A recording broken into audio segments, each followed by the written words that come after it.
आज की इस प्रेस वार्ता में प्रेस के सभी मित्रों का स्वागत है।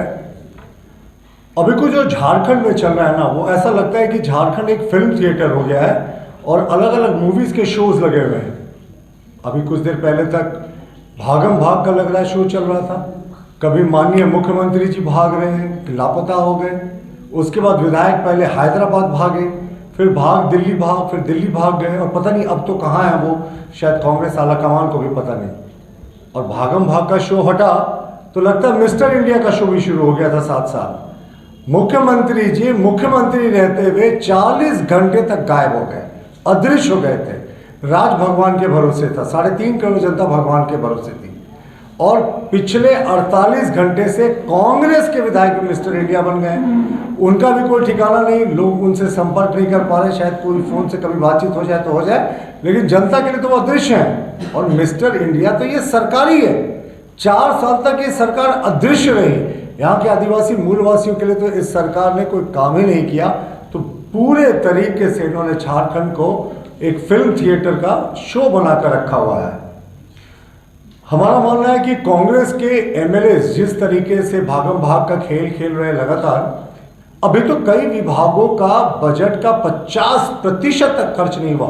हम इसे क्रिमिनल नेग्लिजेंस, क्रिमिनल ऑफेंस मानते हैं। इसलिए कि जब आप बजट का पैसा नहीं खर्च कर पाए और बजट खत्म होने में बमुश्किल 30-40 दिन का समय बचा हुआ है, तो आप इस राज्य की जनता के साथ अन्याय कर रहे हैं।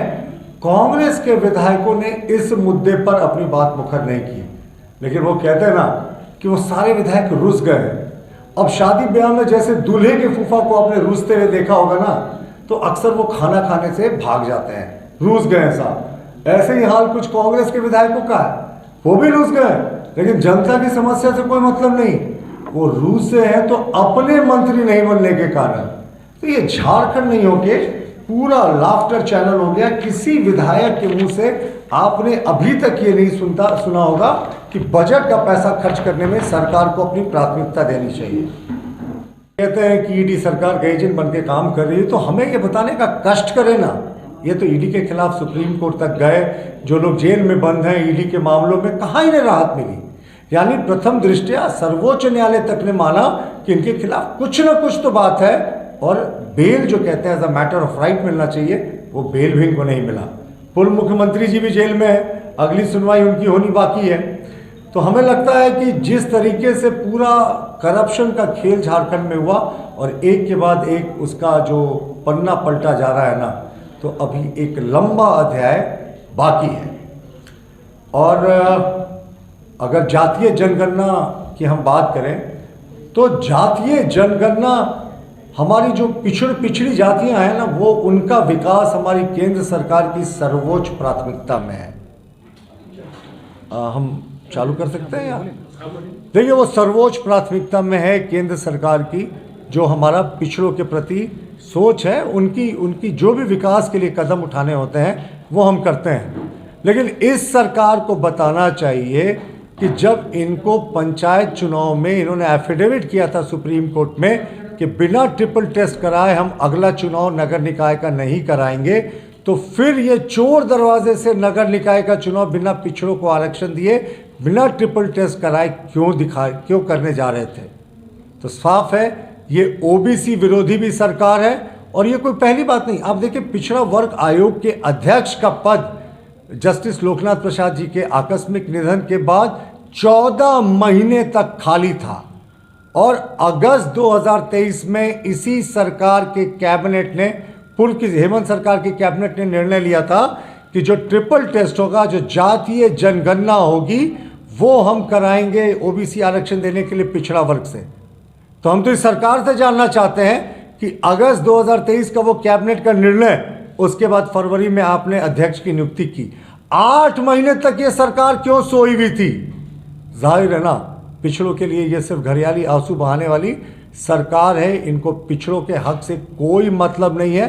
पिछड़ों के हक से मतलब होता साहब, तो ये पंचायत चुनाव में भी उनको आरक्षण देने की कोशिश करते और नगर निकाय चुनाव में भी आरक्षण देने की कोशिश करते हैं। सहयोगी कांग्रेस है तो उनका तो रिकॉर्ड इसमें और भी शानदार है। ये किस तरीके से पिछड़ा विरोधी रहे हैं। आपको याद होगा मंडल कमीशन में बीपी मंडल साहब को 1978 के जुलाई में उस कमीशन का चेयरमैन नियुक्त किया गया था कि पिछड़ों के लिए आप एक कुछ फॉर्मूला सुझाए। उन्होंने 1980 में अपनी रिपोर्ट जमा की थी। 1980 से 1990 के बीच में कांग्रेस की फुल मेजॉरिटी या हम कहें ब्रूट मेजॉरिटी, राजीव गांधी ने उस समय 400 से ज़्यादा सीटें जीती थी। इन्होंने 10 वर्षों तक मंडल कमीशन की रिपोर्ट को दबा कर रखा था। यही इनके पिछड़े के हितैषी होने का प्रमाण है। और आप कैसे भूल सकते हैं, राजीव गांधी ने प्रतिपक्ष के नेता की हैसियत से 1990 में point by point Mandal commission का विरोध किया था, आंकड़ों पर प्रश्न किए थे और कहा था कि यह देश को बांटने वाला प्रस्ताव है। तो आज ये घड़ियाली आंसू जो बहा रहे हैं, तो इसमें आपको वर्तमान स्थिति का भी एक बार अवलोकन करना चाहिए। पहले इनके राज्य के कैबिनेट का हाल बता दें। बैजनाथ राम जी को मंत्री बनाने का इन्होंने प्रस्ताव दिया था राजभवन में, अंतिम समय में हटा दिया क्योंकि ये पिछड़ा, माफ कीजिएगा, ये एससी विरोधी सरकार है। इनके सरकार में एससी मंत्रियों की संख्या 0। इनके सरकार में ओबीसी मंत्रियों की संख्या उंगलियों पर गिन लेंगे, 1, 2, उससे ज़्यादा आंकड़ा नहीं जाता। और अल्पसंख्यक मंत्री को हम ओबीसी की कोटि में नहीं गिनेंगे। और हमारी सरकार में इसके उलट आप देखेंगे तो ओबीसी मंत्री केंद्र सरकार में 27 है, 12 एससी मंत्री हैं, 8 एसटी मंत्री हैं, जो आज तक आज़ादी के बाद किसी सरकार में नहीं रहे। और हम लोगों ने पिछड़ा वर्ग आयोग को संवैधानिक दर्जा दिया। सैनिक स्कूल में, मेडिकल कॉलेजेस में, सब जगह हम लोगों ने ओबीसी समुदाय के लिए आरक्षण सुनिश्चित किया। और इसके अतिरिक्त जो जम्मू और कश्मीर में धारा 370 के कारण एससी एसटी का वर्ग आरक्षण से वंचित था, हमने वो भी हटाकर उनको आरक्षण देने का कार्य किया। या कार्मिक विभाग साफ करेगा, अब एक एसओपी बनेगा, यानी स्टैंडर्ड ऑपरेटिंग प्रोसीजर, फिर वो लागू होगा, फिर वो पिछड़ा वर्ग आयोग के पास जाएगा, तब पिछड़ा वर्ग आयोग शायद कुछ निर्णय लेने की स्थिति में हो, तब तक आचार संहिता लागू हो जाएगा लोकसभा चुनाव का। तो ये अंतिम समय में, विदाई की बेला में, ये सिर्फ पिछड़ों के लिए घड़ियाली आंसू बहा रहे हैं। ये एसटी विरोधी सरकार है, एससी विरोधी सरकार है, ओबीसी विरोधी सरकार है। और एसटी तो मैं इसलिए कहता हूं ना कि कोई माइनिंग लीज देने की बात होती है, माननीय मुख्यमंत्री जी खुद ले लेते हैं, अपने परिजनों को दे देते हैं। मैं परिजनों का नाम रिपीट नहीं करना चाहता, विधायक प्रतिनिधि की पत्नी को दे देते हैं, अपने कॉकस के लोगों को दे देते हैं, लेकिन किसी आम आदिवासी को नहीं देते। तो ये पूरे तरीके से फेल्ड गवर्नमेंट है। और हमारा मानना है कि जातीय ओबीसी के हम जो उनका उत्थान है उसके लिए पूरे तरीके से समर्पित है।